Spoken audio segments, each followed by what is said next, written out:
Welcome to Chapter 3 of this masterclass discussion on bank collaboration. My name is Brian Caplen, I'm editor of The Banker. Here with me is Satvinder Singh from Global Transaction Banking at Deutsche Bank, and we've just discussed the ways in which banks go about setting up collaboration and partnership agreements. We're now going to talk about innovation.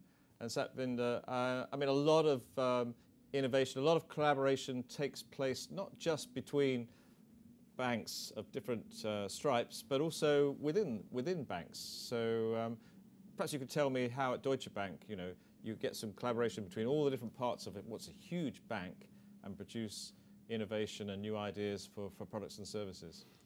At Deutsche, we've had a big focus on creating one bank solutions from a client perspective. So the idea there is a very simple one. As much as clients want a transactional banking solution, they also want a solution that transgresses the transactional bank and goes into other divisions if that's what they want. And banks have always historically operated in silos, haven't they? So we've grown up with divisions focused on how they can be relevant from a client perspective. Now the mindset is very different. Divisions are openly acknowledging as much as we're relevant from a client perspective, we can be even more relevant if we combine forces. And that's what clients want as well. Clients want what we call a one bank solution. So two products I'll mention. So clients walking in saying, great, we love your execution capability. We love the fact that you can do the clearing on the other end, but we don't want to use two different entities. We don't want two separate agreements. We do not want two separate touch points. We do not want two different tariffs. Sort that out.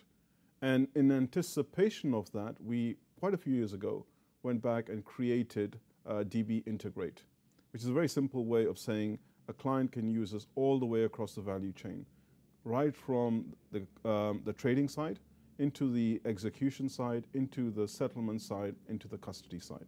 A very simple way of looking at it, takes the whole pain point out, provides a seamless solution, and the clients don't care that there are 2 or 3 divisions behind it. It's seamless from a client perspective. Now it sounds simple, but I imagine that in setting it up, you have as many challenges actually doing that as you would doing the same thing with rival banks. Absolutely, but that's the fun part of it. And it was a symbiotic relationship. Our colleagues in markets and banking and our colleagues in transactional bank both approached it with a very open mindset. Yes, we are successful individually, but we're missing the client segment that demands seamless a solution across the 2 divisions. Will this give both of us additional business? And again, if the interests are aligned, and the interest in this case was one wasn't doing the other a favor, both were going to win out of this, and ultimately Deutsche and the client were going to get an expanded relationship. That worked very well. That also, another example of that is what we call FX for cash. If you look at the 2 components, we are market leaders in euro clearing. We're number 4 in dollar clearing, so big presence in cash clearing. Big presence in FX. We're number 1 for the last 9 years with the Euromoney magazine. Combine the 2, it's a powerful segue into providing clients a seamless cash and FX product.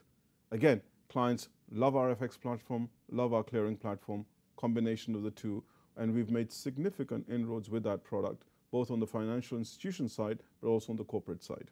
Okay, now let's go on and talk about whether innovation is possible when you cooperate with rivals or competitors. I mean, surely everybody wants any innovation to be kept purely for themselves. Yeah. So if you look at industry trends that are happening, so we talked about KYC utility. Very, very important from an industry perspective. We all feel the pressures of KYC. The question is, do we all individually do it? Or do we talk about creating or being part of a collaborative effort which creates something we can all tap into? And there's a lot of work going on, whether it's the DTCC SWIFT one, or whether it's the market one. There's a lot of focus on easing the pain and creating something that's it's a gold standard utility from a KYC perspective. That's one end of it. The other end of it I talked about earlier was retail banks collaborating with each other and making the ATM network as open and global as it can be. There's also a lot of work that's going on in the transactional banking world in terms of collaboration, and coming up with recommendations that are not one bank specific, but industry specific and client all encompassing from a regulatory perspective. So I can say from a Deutsche Bank perspective, we're very, very focused on making Target 2 for securities a success, and the associated change into a T+2 settlement cycle making sure the regulators have the benefit of the on-the-ground presence we and our fellow bankers have in markets in Europe, making sure we present that to them, making sure we're part of all the industry bodies that are there. So ultimately, when it gets rolled out, we've all thought through what the potential upsides are and also what some of the potential unintended consequences could be. So we're all well prepared and it goes through perfectly. And are the regulators always comfortable with that? Because you can kind of see a scenario where the regulators say, oh my God, you know, the banking industry is ganging up on us and, you know, they're trying to pursue their own advantage rather than, you know, regulation. Given what's happened in the last 5 to 6 years, I can understand where that perception could come from.